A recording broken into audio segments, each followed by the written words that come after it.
कृष्ण जन्माष्टमी सिर्फ एक त्योहार नहीं है, ये दिन है उस परम सत्य के अवतरण का जब स्वयं भगवान विष्णु ने श्री कृष्ण के रूप में धरती पर जन्म लिया। ये दिन हर साल भाद्रपद माह की अष्टमी को आता है और इसे पूरे देश में बड़े ही हर्षोल्लास के साथ मनाया जाता है।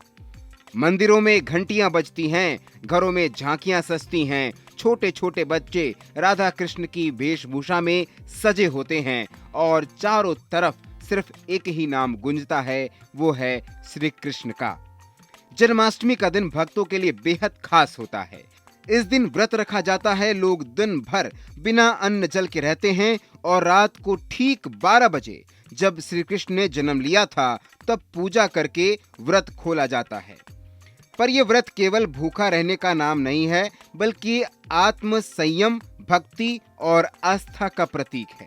वृंदावन के प्रसिद्ध संत प्रेमानंद जी महाराज हमेशा कहते हैं, अगर आप सच्चे दिल से भगवान को पाना चाहते हैं तो सिर्फ रिवाज नहीं निभाना, बल्कि पूरी श्रद्धा और नियमों से पूजा करने की जरूरत होती है।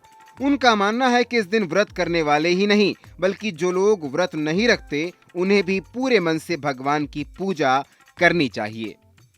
लड्डू गोपाल को फूलों, वस्त्रों और आभूषणों से सजाना बहुत ही शुभ माना जाता है। भक्तजन उन्हें झूले में झुलाते हैं, उनके लिए मक्खन, मिश्री, मालपुए, पंजीरी और श्रीखंड जैसे प्रिय भोग बनाते हैं। कहते हैं श्री कृष्ण को गाय के दूध से बना मक्खन बहुत ही प्रिय है, इसलिए मक्खन का भोग लगाना विशेष फलदायक होता है। इस दिन घर के वातावरण को भी सात्विक बनाए रखना चाहिए। मांस, शराब, लहसुन, प्याज जैसे तामसिक चीजों से पूरी तरह परहेज करनी चाहिए। साथ ही ब्रह्मचर्य यानी संयम का पालन भी जरूरी होता है।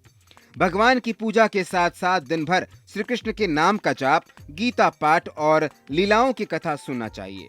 घर में भजन कीर्तन करना और रात को आरती के समय दीप जलाना भी अत्यंत पुण्यकारी होता है। जन्माष्टमी की रात बहुत खास होती है।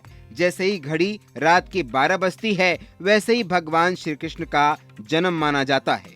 उस समय पूरे विधि विधान से उनका पूजन किया जाता है। मंत्रोच्चारण के साथ आरती होती है, शंख बजते हैं, घंटियों की आवाज से घर गूंज उठता है। तभी जाकर व्रत खोला जाता है और सबसे पहले भगवान को प्रसाद अर्पित किया जाता है, फिर भक्त खुद उसे ग्रहण करते हैं। संत प्रेमानंद जी महाराज बताते हैं कि अगर इस दिन किसी कृष्ण मंदिर जाकर दर्शन किए जाएं या फिर घर में ही पूरे भाव नियम से पूजा की जाए तो भगवान श्री कृष्ण की विशेष कृपा प्राप्त होती है। ये दिन जीवन में प्रेम, भक्ति, अनुशासन और सकारात्मक ऊर्जा लाने का अवसर होता है।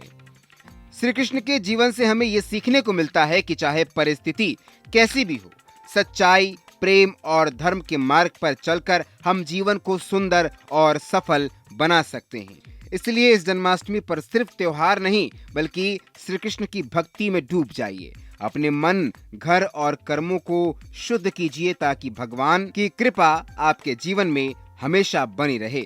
उनके चरणों में सच्चे मन से अर्पित की गई भक्ति ही सबसे बड़ा फल देती है।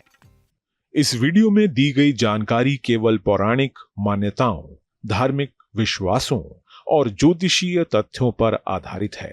स्तुति इनकी पुष्टि नहीं करता।